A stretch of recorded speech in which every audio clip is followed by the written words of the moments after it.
Hello guys, welcome to our new blog. आप सबका नए ब्लॉग में एक बार फिर से स्वागत है। आप लोग आज एक रियल स्टोरी के बारे में सुनने जा रहे हैं। रियल स्टोरी सुनने जा रहे हैं।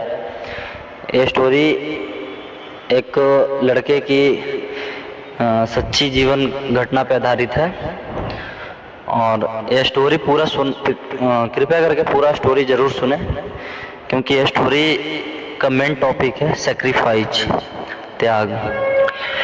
ये स्टोरी में लड़के का त्याग के बारे में बताया गया है कि उस लड़के ने क्या क्या त्याग, क्या बलिदान अपने लाइफ में क्या क्या सेक्रीफाइस किए हैं अपने परिवार के लिए। तो आप लोग प्लीज़ इस वीडियो काफ़ी लंबा है, तो एक वीडियो अपलोड हो नहीं सकता है, तो पार्ट 1 पार्ट 2 ऐसा करके अपलोड करेंगे।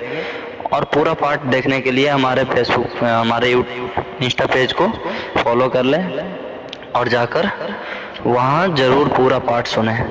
अगर पूरा पार्ट सुनने के बाद अगर आप सबको वीडियो अच्छा लगे तो कृपया लाइक करना, शेयर करना और एक प्यारा सा कमेंट करना कि क्या उस लड़के ने अपने परिवार के लिए जो सेक्रीफाइस किए हैं वो किस हद तक जा सकते हैं और कितना मतलब सही है, और क्या वो लड़का अपने परिवार के लिए जो किया वो सही है या नहीं है। जो भी होगा आप लोग अपना एक प्यारा सा कमेंट में अपना राय ज़रूर दीजिएगा। ज़्यादा देर ना करते हुए वीडियो को करते हैं, स्टोरी को करते हैं स्टार्ट। स्टोरी कुछ इस प्रकार है कि एक छोटे से गांव की स्टोरी है। स्टोरी का पूरा समझने के लिए, पूरा सुनने के लिए हम लड़के के दादाजी से शुरुआत करते हैं।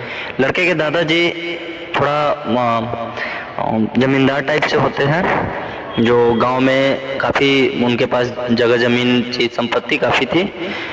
तो होता क्या है कि वो गांव में जिनके पास भी कोई चीज़ की अगर कोई कमी होती थी, दिक्कत होती थी, तो वो उनकी प्रॉब्लम को, जो भी उनके पास अपनी प्रॉब्लम लेके आते थे, अपनी परेशानी लेके आते थे, उनका मदद करते थे। उन लड़के के दादाजी कोई गांव के प्रधान, मुखिया, सरपंच ऐसा कुछ नहीं थे। एक नागरिक होने के नाते, ग्राम निवासी होने के नाते, अच्छा विचारधारा होने के नाते वो सबकी मदद किया करते थे और मदद करते थे। गांव में उनका अच्छा नेचर, अच्छा इम्प्रेशन था गांव में। तो जब उनके 5 संतान थे, 5 संतान में से 4 उनकी पुत्री थी और एक बेटा था। बेटा जो थे वो बचपन से ही कम सुनने वाले थे, कम सुनते थे। उनकी जितनी भी बेटियां थी, बेटियां की शादी हो जाती है और शादी जब होती है तो वो उस टाइम थोड़ा वृद्ध हो जाते हैं, बूढ़े हो जाते हैं, लाचार हो जाते हैं और उनके पास कोई आर्थिक निवेश, जमा पूंजी नहीं होती है, जिसके कारण उनको अपनी खानदानी ज़मीन जो होती है, पुश्तैनी ज़मीन होती है, उसको बेच करके अपनी बेटियों को शादी ब्याह करते हैं। और एक एक करके जैसे जैसे शादी होता गया, जैसे जैसे घर में प्रॉब्लम्स आती गई, धीरे धीरे करके उनकी पुश्तैनी ज़मीन बिकते चले गए और दिनचर्या चलते जा रहा था। धीरे धीरे ज़मीन भी काफ़ी बिकने लगे, काफ़ी ख़त्म होने लगे। अब उनका लड़का का भी शादी हो जाता है। जब लड़के की शादी हो जाती है तो वहाँ से एक घटना शुरू होती है। वहाँ से घटना क्या शुरू होती है कि जब लड़के की शादी हो जाती है तो उनके लड़के के शादी होने के बाद जब लड़के का तीसरा बच्चा होने वाला होता है, उनका पहले बड़ा लड़का होता है, फिर एक लड़की होती है। जब तीसरा बच्चा होने वाला होता है तो उसके पिताजी जो दादाजी थे, उनका देहांत हो जाता है और वो इस दुनिया को छोड़ के चले जाते हैं। अब उनके जाने के बाद घर का कार्यभार, भागदौड़ जो भी था, घर की जिम्मेदारियां थी, अब दादी जी के ऊपर चला गया।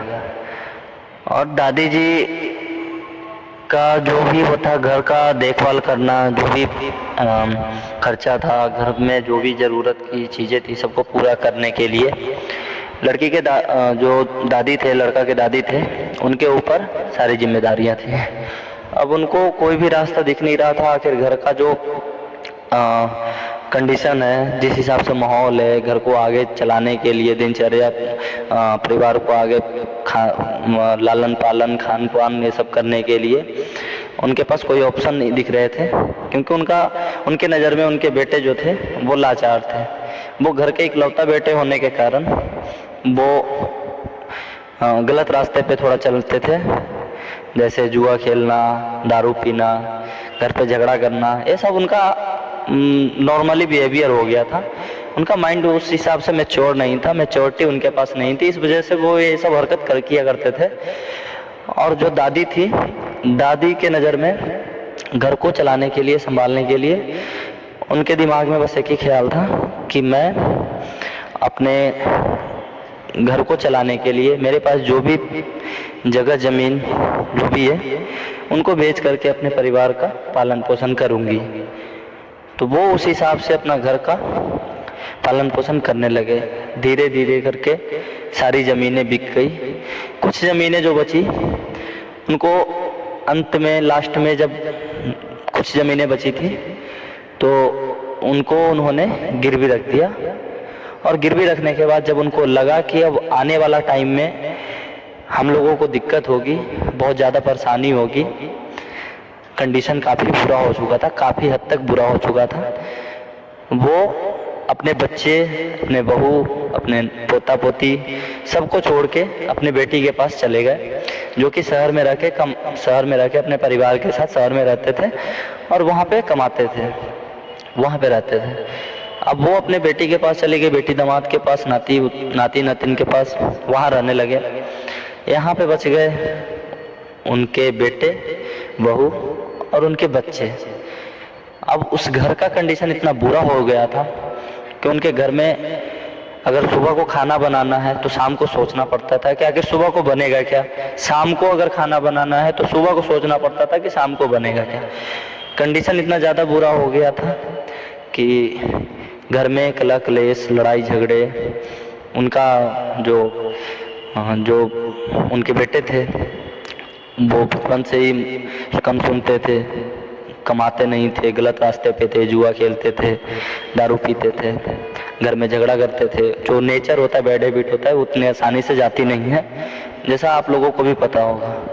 लेकिन कुदरत का करिश्मा कुछ ऐसा होता है कि धीरे धीरे करके उनको एक समझदारी, उनको जिम्मेदारी, ऐसा थोड़ा एहसास होता है कि हमारा जो घर परिवार है उसको चलाने के लिए मुझे थोड़ा कुछ करना चाहिए।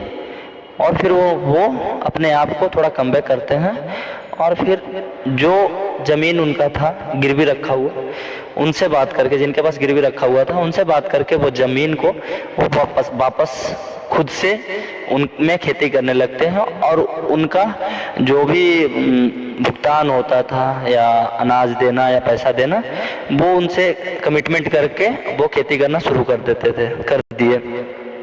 वो खेती करने के साथ साथ दूसरों से भी कुछ ज़मीन ले करके पैसे से कि हाँ 1 साल का मैं इतना दूंगा, उस हिसाब से अपना खेती करना शुरू कर दिया। वो अपने मेहनत और लगन से काम करते करते जो उनकी ज़मीन थी, जो गिरवी रखी हुई थी, उसे वो छुड़ा लेते हैं। ऐसे धीरे धीरे करते खेती से ही वो उनके 4 बच्चे होते हैं। पहला बड़ा बेटा, उसके बाद 2 बेटियां, उसके बाद एक छोटा बेटा। उनके 4 बेटे थे, 2 लोग वो लोग खुद थे। और ऐसे खेती करते खेती से ही वो अपने 4 बच्चों को पढ़ाई लिखाई, घर में खाना पीना जो भी था, ऐसे धीरे धीरे दिन बदलते गया, दिन बढ़ते गए, बच्चे बड़े होते गए। बड़ा लड़का जो था वो थोड़ा अपना समझदारी, अपना जिम्मेदारी थोड़ा सा लिया और वो भी अपना पढ़ाई के साथ साथ कमाना शुरू किए और घर के कंडीशन को सुधारने में अपना योगदान देना शुरू कर दिए। जब उनकी बड़ी लड़की जो थी, बड़ा लड़का था, उनके बाद जो बड़ी लड़की थी उसका शादी, वो लोग बहुत मतलब गरीबी हालत में, क्योंकि गरीब घर में बेटियों को सबसे पहले ऐसा